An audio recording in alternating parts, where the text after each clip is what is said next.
অনেক কিছুই তো আইন সংশোধনের সাথে জড়িত। যেমন ধরেন আমাদের যদি বলে যে স্থায়ী প্রসিকিউশন সার্ভিস আইন করতে হবে, তারপর উচ্চ আদালতে বিচারক নিয়োগ আইন, তো আইন করে ফেলেছে, আইন করতে হলো।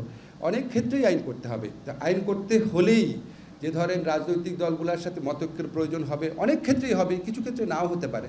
যেমন ধরেন আমরা উচ্চ আদালতে বিচারক নিয়োগ যখন আইন করেছি, আপনি দেখেছেন কোনো পলিটিক্যাল পার্টি ওটা বিরুদ্ধে কথা বলেছে, কেউ রাগ করেছে? করে নাই তো, কারণ এটা সব পলিটিক্যাল পার্টি বহু বছর যাবত বলে আসছে। এবং তারপরেও ওই আইনটা করার প্রক্রিয়াতে আমরা যতগুলো পলিটিক্যাল পার্টি আছে তাদের যে আইনজীবীরা আছেন তাদের সাথে জড়িত সবার সাথে কনসাল্ট করে নিয়েছিলাম। আর আপনি যেটা বললেন যে প্রত্যেকটা ইয়ের মধ্যে আপনার পূর্ণ রিপোর্টে দেখবেন ওখানে 3টা ক্লাস্টার আছে। একটা হচ্ছে আশু করণীয়, একটা হচ্ছে মধ্যম মেয়াদি, একটা হচ্ছে দীর্ঘমেয়াদী। দীর্ঘমেয়াদীটা ভেরি ক্লিয়ার, এটা হচ্ছে পোস্ট ইলেকশন সরকার করবে।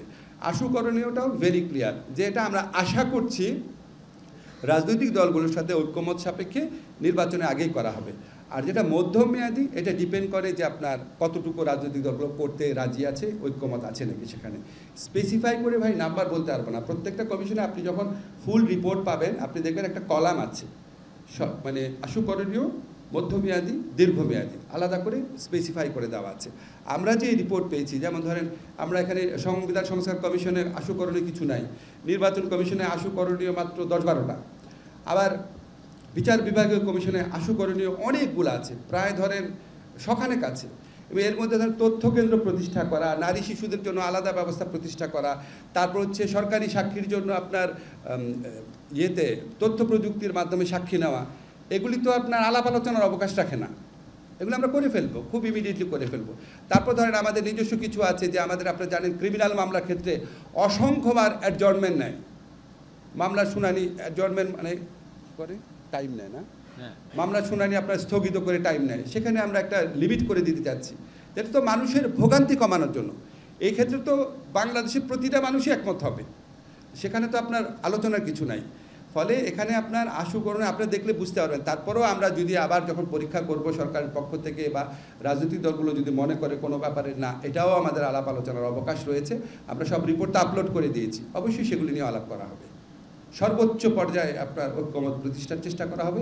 এবং আমরা খুবই আশাবাদী, আমাদের যে সমস্ত রাজনৈতিক দল আছে ওনারা অনেক সংস্কার নিজেরাও করেছেন। আপনারা লক্ষ্য করে দেখবেন যে বাংলাদেশে গত 55 বছরে 56 বছরে রাজনৈতিক দলগুলো অনেক বড় অনেক ভালো কাজ করেছে। আমরা যখন সমালোচনা করি আমরা সেই কাজগুলো ভুলে যাই।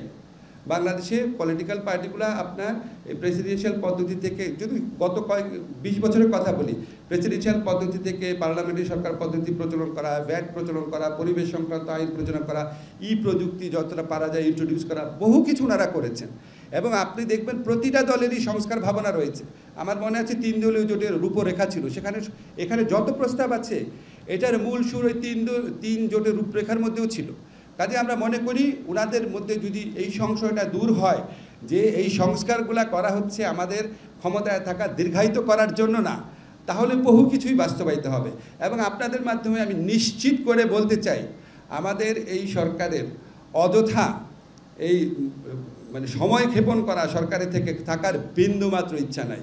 আমরা অবাধ সুষ্ঠু নির্বাচন নিশ্চিত করার জন্য ফান্ডামেন্টাল রাষ্ট্র মেরামতের ফান্ডামেন্টাল শর্ত পূরণ করার জন্য রাজনৈতিক ঐক্যমতের ভিত্তিতে যেই সংস্কারগুলো অতি জরুরি সেগুলি করার সাথে সাথে নির্বাচন প্রক্রিয়ার মাধ্যমে আমরা চলে যেতে চাই। এটা নিয়ে কোনো রকম দ্বিধাদ্বন্দ্বের অবকাশ নাই। আমি তামিম আজকের পত্রিকা, আপনারা রাজনৈতিক দলগুলোর সাথে কবে থেকে শুরু করবেন? আরেকটা বিষয় হচ্ছে তারা নির্বাচনের কথা বলছে, দ্রুত নির্বাচন, এটা হলে নির্বাচনের বিষয়ে আপনাদের কোনো ফ্রেম আপনার রোডম্যাপ আছে কিনা সুনির্দিষ্ট? আমরা রাজনৈতিক দলগুলোর সাথে ফেব্রুয়ারির 2nd উইকের মধ্যে আলোচনা করতে, ফেব্রুয়ারির মাঝামাঝির মধ্যে আলোচনা করতে আগ্রহী। এবং আমি আপনাদের আগেও বলেছি, যদি ওনারা রাজি থাকেন রোজার মধ্যেও আলোচনা কন্টিনিউ করবে। আর রাজনৈতিক দলগুলো যে দ্রুত নির্বাচন চান সেটা আমি মনে করি এটা বলার অধিকার অবশ্যই ওনাদের আছে। এবং দ্রুত বলতে কি সেটা তো আপনার খুব স্পেসিফাই করে বলেননি। আর নির্বাচনের সময়রেখা আমাদের বারবার আমাদের মাননীয় প্রধান উপদেষ্টার পক্ষে আমাদের ওনার প্রেস সেক্রেটারি বারবার ক্ল্যারিফাই করেছেন আপনাদের, যে আইদার বাই ডিসেম্বর অথবা 2026-এর বাই জুন।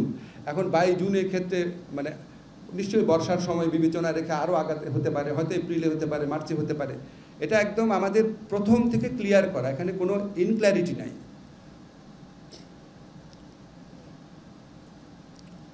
আর যদি কারো প্রশ্ন না থাকে, আপনি একবার প্রশ্ন করেছেন, আর কারো কোনো প্রশ্ন আছে? আর জি, লাস্ট। জুলাই ঘোষণাপত্রের বিষয়ে বিএনপি ওনারা একটা ঘোষণা প্রস্তুত করেছেন। ওনারা আমাদেরকে বলেছেন ওনাদের যারা জোট সঙ্গী আছে, যে জোট সঙ্গীদের দিয়েছেন, ওনাদের মতামতের ভিত্তিতে যদি আবার ফাইনালাইজ হয় তখন আমাদের যারা ছাত্র নেতৃবৃন্দ আছে ওনাদের সাথে বসবেন। তবে এই ব্যাপারে আমি বলতে চাই, আমাদের যারা ছাত্র নেতৃবৃন্দ আছেন ওনারা যথেষ্ট সংযম, ধৈর্য এবং সহনশীলতার পরিচয় দিচ্ছেন। আমি আশা করব জুলাই গণঅভ্যুত্থানে যারা পক্ষরাষ্ট্ররা যারা আছেন ওনারা সবাই এই প্রক্রিয়াটা একটু বেগবান করার চেষ্টা করবেন, কারণ এটা আমাদের একটা ঐক্যের দলিল, এটা কোনো মানে আইনি দলিল না, এটা রাজনৈতিক দলিল, ঐক্যের দলিল। আমাদের জুলাই গণঅভ্যুত্থানে কালে যে আমাদের যে অটুট একটা ঐক্য ছিল সেটাকে রিঅ্যাসার্ট করা, রিঅ্যাফার্ম করার দলিল, এর চেয়ে বেশি কিছু না। ঠিক আছে?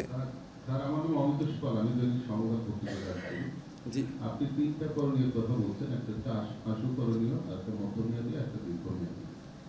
তো আশু করণীয় যেগুলো, এগুলো করণীয় করতে মানে কমপ্লিট করতে কতদিন লাগতে পারে, কোনো টাইম ফ্রেম আছে? আশু করণীয় তো অলরেডি কিছু কিছু হয়েও গেছে, আপনাকে উদাহরণ দিলাম না। আশু করণীয় এক জায়গায় ডেফিনিশন আছে 6 মান্থস। আমার বিবেচনায় আশু করণীয়, আমার বিবেচনায় আমি যেটা পড়েছি ভালো করে, আশু করণীয়র মধ্যে অন্তত 50% 1 মাসের মধ্যেই করা সম্ভব আমার বিবেচনায়। আশু করণীয়টা কমপ্লিট করে গেলে কি নির্বাচন আয়োজন করা সম্ভব? না, আশু করণীয় ক্ষেত্রে যে আপনার ইলেকশন সংক্রান্ত যেগুলো আছে আশু করণীয়, সেটা তো অবশ্যই ঐক্যমতের উপর ডিপেন্ড করে। প্লাস সংবিধান সংশোধন কমিটির ক্ষেত্রে যে কিছু জিনিস আছে সেটা ঐক্যমতের উপর ডিপেন্ড করে। ফলে আমি আপনাকে যে টাইম ফ্রেম বললাম এটার বাইরে কোনো কিছু বলার মতো কোনো কারণ আমি দেখছি না।